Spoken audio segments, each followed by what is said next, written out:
Hi, this is your host, Jeff Ragavin, and you're listening to Marketing Mix, where we hear from some of the most influential CMOs of today to discuss the strategies of tomorrow. Welcome to Marketing Mix. Really excited. Today we've got Kate Huyett, CMO of Bombas. Kate, it's awesome to have you on the show. Thanks. Excited to be here. So Kate, I've been really excited, to talk to you, mainly because I love marketers with your background. You started off at, I think, Goldman, right? You were working at Goldman in the investment bank. Yes, I was. Would love to hear from you, like how you went from the investment bank and wealth management into marketing. Yeah. So I actually got into finance partly because I really liked technology. Google was a company that I had followed for a long time, and I was fascinated by the IPO process, which was the first one I'd ever followed, and it was more because I was interested in the company. From there, I got really interested in financial markets and ended up at Goldman working in not equity capital markets, but debt capital markets. And I covered retail, consumer retail, and healthcare companies. And even though I loved working in the markets and actually really did enjoy my time in finance, I found that what I liked most about my job was talking to the clients about how they were growing their businesses, and just was really interested in building a company myself. So after 5 years in finance, decided it was the right time to go try to work in-house at a company and try to build something that lasted. So that really kicked off the journey into startups. And when I got there, I actually didn't really have an idea about being in marketing, but I was of the non-engineers, I was the most technical. Right. I used Excel and was savvy with numbers. And so got put in charge of marketing and learned, from the ground up at my first startup. Wow. And so what did you go to school for? I studied geography and economics. Interesting. Well, listen, I actually wanted to be a meteorologist. That's what I went to school for. Cool. Yeah. And so I just love listening to other people that had very different tracks, even, post undergrad, and then completely different tracks than what they're doing today. So I was like, I got to ask you that right away. So, thinking about kind of your finance, background to start, how has that actually helped you in creative ways for one, being a CMO, but also, going into marketing? Like, did you use any of the skills that you had from the finance background in what you're doing today? Yeah, for sure. So the first marketing job I had was really performance marketing oriented. And I would say, especially in that role, the finance background was incredibly helpful because it was quite analytical, but also really taught you, because I was in a client facing role, really taught me a lot about how to make numbers intelligible for a wide audience and to make them easy to understand, to be able to tell a good story around numbers, which I think is one of the most important skills especially for performance marketers, but I would say marketers in general. And then I think actually the rest of what working in finance really taught me was much more about how to be in a company that was a little more mature. So a lot of the nuts and bolts of being responsive, setting clear priorities, communication, all of the things that you need to really build an effective team. And I would say, especially now that I'm building a team at Bombas, all of those lessons have served me really well. Awesome. So let's talk about Bombas a little bit. Love what the company's doing as far as, really kind of leading with purpose. Mm-hmm. Maybe if you could talk a little bit to some of the folks who are listening in today, talk to us about the company, talk to us a little bit about, the changes that it's going in, and, it's obviously new products that you guys have been adding beyond socks. Just kind of give us a little bit of insight into what's happening. Yeah. So Bombas was started when two of the co-founders saw a quote on Facebook that said that socks were the number one most requested clothing item in homeless shelters. And it was around the time the two of them had been talking for a while about starting a company together, but around that time they saw the quote, Tom's shoes was really big. And they thought, what if we applied the Tom's model, the one for one, to the sock world? And they kind of did some research and they looked around and they were like, the socks that are being sold right now are really not that great. And they did some work around validating, the quote around socks being the most requested item in homeless shelters, and that turned out to be true. It turns out you can't donate used socks, and people disproportionately donate used clothing items to homeless shelters, and so there's a perpetual shortage of socks as a result. Hmm. It's been 2 years on research and development of the sock. They're genuinely the best socks you'll ever wear. And then they also spent a lot of time on the design of the sock that was meant for donation. So we actually donate a slightly different sock to the homeless population that we serve. It's got reinforced seams, it's darker colors, and it's treated with an antimicrobial treatment. All of which are things that, if you're in a position where you don't have easy access to laundry and where you might be wearing, you might have fewer socks total to choose from, the sock will be a little bit more durable and suit your needs. Yeah, very smart. So the same attention to detail really went into the consumer product as the donation product, which I think is pretty unusual. So we started Shark Tank was, I think, the first time we got really sort of big attention. But the company has been pretty small. We've grown relatively carefully from a hiring perspective. We just hit 100 employees Wow. last week. A little over 5 years. Thanks. A little over 5 years since the founders really got going and hired their first employee. How did the Shark Tank episode actually change the company? I mean, it was huge. It's the thing about Shark Tank is it's got just an absolutely massive audience, and it's got an audience all across the U.S. And so the initial group of customers were largely friends, family, et cetera, of the founders. It was really word of mouth coming from the founders. Shark Tank really put us on the map at a national level. It's a huge franchise. They continue to run the episodes, as reruns. We're also now one of their more successful companies, so they invite us back pretty regularly to give updates on air, et cetera. So I think as a place to get exposure to a huge audience, and also it's a pretty long segment, right? So you get pretty in detail about the product and the mission and the business itself, and so it really gives you a lot of room to tell a good story. Right. Now, let's say, just from like a social good perspective, you guys do a ton of campaigns. So Yeah. you've done stuff before with, veterans and wildfire relief and hurricane relief and tons of different, social good Mhm. uh, currency. Do Yeah. you think that your consumers do they want to buy more from you because of all of the good? Do they want to buy from you guys because it's good and the socks are amazing? Like, do Yeah. you think that actually resonates more with the consumers when you do these things? Very much so. So we, from the beginning, have said we have two major brand pillars. One is comfort, and the other is mission. And without either one, we don't really feel like we would be Bombas. Mhm. You could make, you could have the best mission in the world, but if the product isn't great, you should be a nonprofit rather than B Corp, which is what we are. Mhm. So people buy the socks and continue to buy the socks because they're genuinely amazing socks. But the mission is an absolutely massive draw. It's one of the reasons that customers tell us they love the brand. It's one of the reasons they tell their friends about us.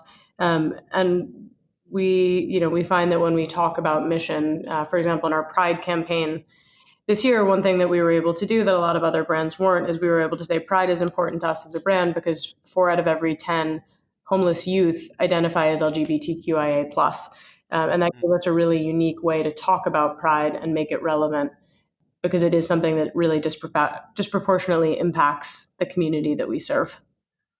Yeah, without a question. So I think the company itself, obviously mission focused on socks. You guys have recently rolled out T-shirts as well. Is that right? Yeah, we did. We rolled out T-shirts in April, and it follows the same model of one donated equals one purchased. And so do you think with the T-shirts, like, is that on track where it's going to be lots of different type of clothing, or is that kind of hey, let's stick with socks and T-shirts for now, but maybe open it up to things in the future? It's a great question that I'm gonna just leave you guessing on for now. Okay. Well, it's good that you guys are expanding. And listen, I actually have not purchased your socks before, but after today, I'm going to, because I'll send you some. I do need socks, and it sounds like I did watch a lot of the reviews online, and the socks do look incredible. So I love that mission, like good, high quality socks, and it's also helping, Yeah. right? The one model. Yeah. We have the other really cool thing about our mission that I think really helps people connect is we have more than 2,000 giving partners across all 50 states. So it's truly like one of the things that we really have focused on from the beginning is we're solving local problems. Um, so, no matter where in the country you are, we're probably working with a shelter not that far away. Let's talk about your overall marketing mix. Like, what has been really effective? What have you guys focused a little more energy on? Yeah, it's really evolved a lot over time. I would say when we first got started in, I guess, 2014, wow, we were, the first question we had to answer was, can we market profitably? We had a small dollar amount of margin given what our AOV was. At the time, we, Mhm. we genuinely didn't know if we were going to be able to market profitably, which was important to us. We've really not raised very much money, and so being profitable has been a focus for us from day one. So that was sort of the first question to answer, and we started with really predominantly search, Facebook, a little bit with Sirius and podcasts. We were actually one of the earliest advertisers in the podcasting space. And I Mm. would say for the first like year or so, we were predominantly on those channels. Over the next sort of couple of years, Facebook became bigger and bigger, which is a story you hear with a lot of the direct to consumer brands. Podcasts fell off a bit for us, partly because we didn't yet have the right data and analytics team to help us with measurement, which obviously is trickier for offline channels, but also because as podcast marketing became much bigger, we saw prices go up a lot without really the audiences changing very much. So basically, we're paying way more for the same reach. Did you guys choose like which podcasts you wanted to place ads in, or was it kind of a platform that kind of distributed across different? No, we chose something that was really important to us, was having the host actually really like the product and Mm. want to talk about it. We feel like we wanted people that really connected with both the product and the mission. And so we were pretty focused on finding people that resonated with that. I just had noticed, especially for YouTube, like you guys had millions and millions of views Yeah. for some of your stuff. So, you know, did you make video part of your strategy? Because I feel like that's something that people can really go, wow, I need that. Yeah. So video has been great for us. One of the things, again, because we have a really compelling story behind the brand and the product, we tend to perform well in places where we have the room to tell that story. So YouTube performs pretty well for us. TV works really well for us. Radio works really well for us. You just have a little bit more space in those mediums, for example, than versus a display ad. And, you guys are, predominantly, you guys are an online brand. Yes. And, is there any focus in the future or now to even go brick and mortar or open stores? So we actually have two wholesale partners. Actually, not three. Shields in the Midwest, which is a sporting goods store, um, Dick's Sporting Goods, and Nordstrom, and they've been great partners to us. And that you know has been an interesting channel for us. We're still learning, what that customer base is like and how it's similar or different to our core customer base. And I think some of that learning will inform how we think about um, retail and wholesale more broadly. Do you think there's even more competition to stand out as more companies also bring in sustainability into their DNA? Yes and no. I think the real test around this kind of stuff is less what is the mission and more how are people's actions actually lining up behind it. I think Mhm. for one of the things with Bombas, as I mentioned, is we donate, a pair of socks and now a T-shirt for everyone that's purchased. Um, but we also have regular volunteering events in the company. We bring in uh, a giving partner to every one of our quarterly town halls to tell us a little bit about what they're doing, keep us informed of what's happening in the homeless and at risk community. At every single all hands, which is every 2 weeks, someone from our giving and community team talks about one of our giving partners to highlight some of the work that they're doing. So we really ingrain the mission very deeply in the company. And I think that's part of why it resonates with with people is they feel that it's very, it's true. I think the real difference is less what are you saying you're doing and what are you actually doing. And I think that space is likely to be less crowded than the space of people saying they're doing stuff, if that makes sense. Totally makes sense. So lots of really cool stuff going on with the company. It sounds like you're loving it and really getting to focus on, running marketing for a purpose-led brand. And it's been great to hear all of the different strategies that you guys are employing. One of the things that we do on the show, we call it Marketing Mix for a reason. We focus on marketing and then we mix it up a little bit with some rapid fire questions. So these are more questions for you. Some of them are just very easy. Some of them you have to think about for a hot second. Are you ready? Yeah. What's your favorite show? Could be TV or Netflix. Ooh, right now, probably Killing Eve. Ooh, haven't seen that Right. yet. What are you curious about right now? Oh man, that's a great question. I've been I've been on a little bit of a kick. I'm working through some of the biographies of U.S. presidents. I, Really? yeah, Washington, Lincoln, Roosevelt, and Reagan is my next one. Wow. I Okay. saw basically I realized with all the everything happening in politics at the moment, there's all this talk of a Green New Deal, and I was like, you know what, I don't really feel like I know that much about the original New Deal, so I picked up a biography of FDR. And in the intro to it, it said basically there are three presidents that really define US history: Abraham Lincoln, or George Washington, Abraham Lincoln, and Roosevelt. And I was like, well, that seems like a pretty good curriculum. So I read those three, and then I went to something at the a national parks event, and the person there said basically Roosevelt was the president that taught Americans to love government, and Reagan was the president that taught Americans to hate government. And Mhm. so I added Reagan to that list. So the presidency, like those presidencies, I find really interesting. And then the other thing that I'm always interested in, this is multi year behavioral economics. I think is fascinating. So, what's one specific problem in the world that you want to solve? I'm really curious, and this is one of the major reasons that I joined Bombas. I'm really curious about how business can be a force for good in the world. I'm with you as well. And if you could come up with one life changing technology, what would it be? I'm going to give you two answers. One is something that solves climate change. Um, the other, on a more personal, selfish level, would be the ability to just snap my fingers and appear in a different location. One last question. Mhm. Is there anything that I didn't ask you that maybe you want to talk about? Yeah, I mean, I think on the marketing side, I think one thing that a lot of our peers are struggling with at the moment is that they are really heavy on Facebook. We made the decision 2 years ago that from a risk management perspective, we didn't want any one channel being more than a third of our overall marketing mix.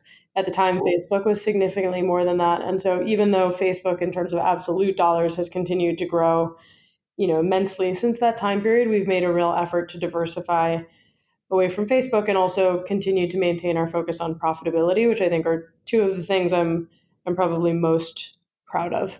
Um, That's great. And I think a smart strategy. thanks. Awesome. Well, Kate, this has been great. Really enjoyed talking to you. Really enjoyed learning more about the company and what you guys stand for. And I'm totally getting the socks. And I'll be following you and seeing all the great stuff that you guys are up to. So thanks for coming on the show. Sounds good. Thank you so much, Jeff.